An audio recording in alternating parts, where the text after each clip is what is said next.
Assalamualaikum warahmatullahi wabarakatuh. Ketemu lagi dengan saya Pablo Benua, hanya di The Lawyer, channel YouTube Reutami dan Benua tentunya. Oke, kali ini gua sebenarnya tidak ingin terlalu banyak membahas tentang masalah politik ya. Karena mungkin teman-teman juga sudah tahu bahwa The Lawyer ini banyak sekali membahas terkait tentang hal-hal yang sedang viral ya, baik itu urusan politik ataupun urusan hukum begitu di Indonesia biasanya. Tetapi kali ini khusus untuk The Lawyer kali ini, gua hanya ingin menjawab sejumlah pertanyaan teman-teman yang masuk melalui DM di Instagram saya, melalui email ya, bahkan ada juga beberapa yang melalui WhatsApp gitu. Saya ingin menjawab bahwa banyak sekali orang-orang yang mengatakan, "Bang, gunanya lawyer itu apa sih?" gitu. Banyak orang yang mengatakan bahwa lawyer, apa kelebihannya kalau kita misalnya punya perusahaan, punya usaha menggunakan lawyer. Atau mungkin, "Bang, kalau kita secara pribadi kita punya profesi sebagai misalnya dokter atau mungkin seorang artis atau seorang pengusaha, kenapa sih harus menggunakan lawyer?" begitu. Nah, saya ingin sampaikan bahwa lawyer itu bertugas sebenarnya simple begitu ya. Karena pada saat Anda menetapkan seseorang sebagai seorang lawyer, sebagai kuasa hukum Anda, sebagai seorang penasehat hukum Anda atau konsultan hukum Anda, maka secara tidak langsung lawyer sedang menjaga agar Anda terhindar dari langkah-langkah yang dapat menjerumuskan Anda ke dalam pelanggaran hukum. Itu sebenarnya adalah poin yang penting yang sebenarnya harus kita pahami dulu begitu, tugas lawyer begitu. Dan lalu kelebihan daripada seorang lawyer yang mungkin menjadi lawyer tetap bagi seorang klien itu apa gitu. Nah, kalau seorang lawyer yang bertugas tetap dengan seorang klien, itu biasanya banyak hal-hal yang bisa diawasi, lebih banyak hal-hal yang bisa kita sebagai lawyer itu mengkontrol bagaimana klien itu tidak terjerumus ke dalam pelanggaran hukum ataupun perbuatan-perbuatan yang diduga misalnya terdapat unsur tindak pidana dan sebagainya begitu. Sehingga kita memang lawyer itu tugasnya cukup berat ya. Artinya kalau kita seorang lawyer saja yang mengerti tentang masalah hukum aja menganggap itu adalah suatu urusan yang berat, suatu penanggulangan yang berat, bagaimana dengan Anda orang-orang pengusaha yang mungkin bukan orang yang bergerak di bidang hukum begitu.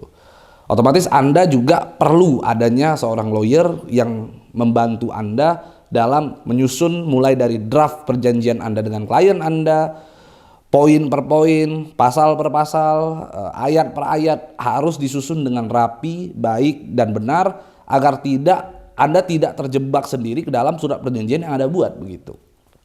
Lalu selain itu, kita lawyer juga dapat melakukan audit terhadap legalitas Anda, terhadap legalitas perusahaan Anda. Ketika Anda memiliki sebuah perusahaan, Anda juga butuh seseorang lawyer yang mendampingi untuk memastikan bahwa legalitas yang Anda miliki, izin-izin yang Anda miliki terhadap perusahaan Anda telah memenuhi aturan yang berlaku di Indonesia gitu. Aturan yang sesuai dengan hukum yang berlaku di Indonesia begitu.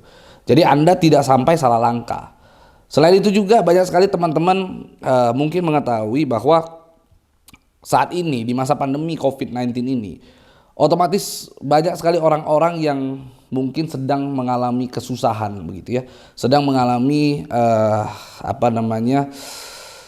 keadaan ekonomi yang menurun. Sehingga otomatis hutang piutang yang terjadi di luaran sana juga otomatis orang-orang karena butuh uang akan menagih kepada Anda begitu. Nah, bagaimana cara penanganannya? Anda sebenarnya butuh lawyer gitu. Lalu mungkin Anda punya hutang kepada seseorang, lalu Anda ingin membayar begitu, tetapi mungkin Anda saat ini belum punya uang, ya Anda juga butuh lawyer untuk bagaimana menyusun perjanjian sedemikian rupa agar Anda tidak sampai salah langkah. Atau mungkin ada orang yang berutang kepada Anda begitu. Ada orang yang berutang kepada Anda juga bingung bagaimana cara menagihnya agar tidak sampai salah langkah ya. Karena banyak sekali orang-orang yang ingin menagih hutang karena salah langkah, ujung-ujungnya malah kickback gitu ya. Fireback begitu. Malah jadinya kita yang terkena delik melanggar hukum begitu. Sehingga kita bagaimana cara menyusun beberapa perjanjian, menyusun misalnya mengirimkan somasi, peringatan kepada orang yang berhutang kepada Anda, ya jauh lebih baik begitu, sehingga Anda tidak sampai jatuh di dalam lubang pelanggaran hukum. Itu yang paling penting yang sebenarnya Anda harus pahami begitu. Atau mungkin Anda banyak sekali orang-orang yang saat ini kasusnya hutang piutang gitu, tetapi dia akhirnya masuk karena dilaporkan begitu ya. Artinya dia dilaporkan oleh seseorang dengan dugaan tindak pidana penipuan dan penggelapan misalnya. Ya itu juga sebenarnya perlu ada pembuktian begitu. Karena tugas lawyer adalah bagaimana lawyer itu membuktikan bahwa Anda itu berada di dalam posisi yang benar. Lawyer itu membuktikan bahwa posisi Anda itu adalah posisi yang secara itikat baik benar begitu. Sehingga Anda akan jauh dari tindakan yang melanggar hukum gitu. Itu sebenarnya tugas daripada seorang lawyer. Jadi kalau teman-teman mana tahu ya, kita nggak tahu nih teman-teman, banyak sekali orang-orang yang menonton The Lawyer saat ini. Ketika Anda mungkin sedang membutuhkan jasa lawyer, ya bukan hanya saya, Anda juga bisa mencari lawyer-lawyer yang menurut Anda baik untuk Anda gunakan sebagai lawyer pribadi Anda atau lawyer tetap Anda. Karena di masa pandemi ini sangat dibutuhkan sekali lawyer tetap begitu. Lawyer tetap, lawyer yang bisa mendampingi kita ketika setiap kita mendapatkan permasalahan begitu. Anda butuh itu. Kalau Anda tidak membutuhkan itu, ya mungkin Anda saya nggak tahu pekerjaan Anda apa. Karena pekerjaan apapun saat ini membutuhkan itu. Bahkan mungkin orang-orang yang berprofesi sebagai misalnya dokter saja itu harus ada lawyer. Bisa saja dia suatu saat nanti ketika dia melakukan tindakan medis, lalu dia dituduh melakukan malpraktek dan sebagainya, lalu dia dianggap lalai dalam melakukan perawatan terhadap seseorang, ya itu juga butuh seorang lawyer. Atau mungkin Anda adalah seorang guru atau seorang dosen, Anda juga butuh lawyer. Karena banyak sekali potensi hukum yang akan timbul di dalam setiap profesi selama masa pandemi ini. Oleh karenanya di masa pandemi ini ya teman-teman harus punya lawyer, harus punya seorang penasehat hukum, harus punya seorang konsultan hukum yang mendampingi Anda agar Anda mendapatkan jalan yang terbaik dalam setiap langkah Anda tidak sampai salah langkah, Anda tidak terjerumus ke dalam lubang pelanggaran hukum, sehingga Anda bisa menyelesaikan permasalahan Anda dengan rapi, baik, menggunakan jasa daripada lawyer begitu. Nah, cara memilih lawyer yang baik dan benar itu sebenarnya Anda bisa bukan melihat dari bagaimana gaya si lawyer ini ketika dia tampil di depan publik, tidak seperti itu. Tetapi seberapa banyak dia menyelesaikan permasalahan, itu yang Anda harus pahami ya. Jadi Anda jangan melihat bahwa ada lawyer yang sering tampil di publik, berarti dia lawyer top, berarti dia lawyer yang bagus. Oh, enggak seperti itu. Karena lawyer yang sering tampil di publik belum tentu dia memiliki kualitas yang baik dalam penanganan perkara. Kadang-kadang lawyer yang kerap tampil di publik justru dia haus akan publisitas, haus atas publikasi, sehingga pada saat Anda menangani perkara, kadang-kadang dia tidak bisa membedakan mana duluan yang harus dia prioritaskan, publikasi atau kepentingan daripada klien, kepentingan Anda begitu. Anda harus lihat dari situ.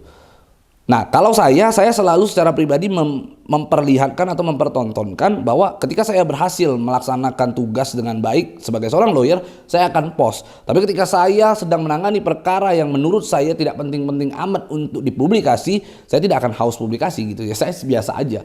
Jadi lebih baik kita ketika menjadi seorang lawyer ya, Anda ingin memilih seorang lawyer yang baik adalah cari lawyer yang lebih banyak menyelesaikan permasalahan ketika mempublikasi dirinya dibanding dengan menangani perkara begitu. Karena lawyer itu yang dinilai, lawyer yang hebat itu dinilai bukan dari seberapa banyak dia menangani perkara, tetapi seberapa banyak ia menyelesaikan permasalahan. Itu adalah cara Anda untuk menilai kapasitas daripada seorang lawyer gitu, seorang advokat begitu. Jadi kembali lagi kepada teman-teman, hati-hati dalam memilih lawyer juga. Tidak semua lawyer bisa mengenal Anda dengan baik ya, bisa mengenal Anda dengan baik, bisa mengetahui isi daripada permasalahan Anda dengan jeli. Tidak semuanya begitu. Lawyer-lawyer itu mampu. Kadang-kadang lawyer itu ya, kadang-kadang banyak yang hanya menang nama doang di televisi, top mondar-mandir, tapi ternyata kualitasnya nihil juga begitu. Ya jangan sampai Anda pemilih yang seperti itu gitu. Karena kemarin saya pernah menangani satu perkara ya, di mana perkara tersebut saya tangani di Bareskrim ya. Pada saat itu perkara mafia tanah, di mana dia diduga sebagai pelaku tindak pidana praktik mafia tanah dengan kerugian total nilai 181 miliar pada saat itu. Akhirnya saya tangani dengan baik, dia mendapatkan penangguhan dan kasusnya akhirnya SP3. Nah pada saat itu dia di Bareskrim ya, dia sempat ya bukan ditipu ya, tetapi sempat diberikan janji manis oleh sejumlah lawyer-lawyer yang sering mondar-mandir di televisi. Dia habiskan uang sampai ada lawyer pertama itu kondang juga ya, sangat kondang sekali lah, orang-orang semua tahu lah. 8 miliar dia habis untuk hanya menangani perkaranya dia, tapi dia akhirnya tidak mendapatkan penangguhan, bahkan dia tetap dilanjutkan perkaranya pada saat itu. Lalu ada satu lagi lawyer yang cukup top juga, dia habis sampai senilai 12 miliar untuk penanganan, juga nihil begitu.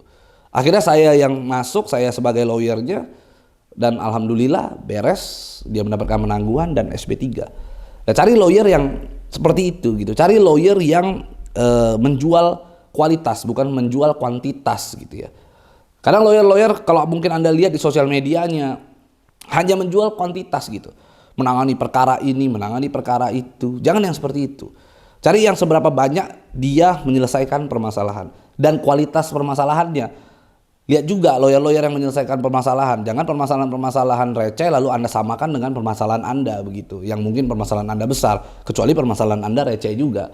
Kalau permasalahan Anda yang istilahnya permasalahan kecil, lalu dia spesial dalam menyelesaikan permasalahan kecil, boleh begitu. Tapi kalau misalnya Anda tahu, Anda sadari permasalahan Anda adalah permasalahan yang besar, tetapi Anda menggunakan lawyer yang mungkin Anda tahu sering menyelesaikan permasalahan-permasalahan kecil, maka ya tidak bisa juga untuk menyelesaikan permasalahan Anda begitu.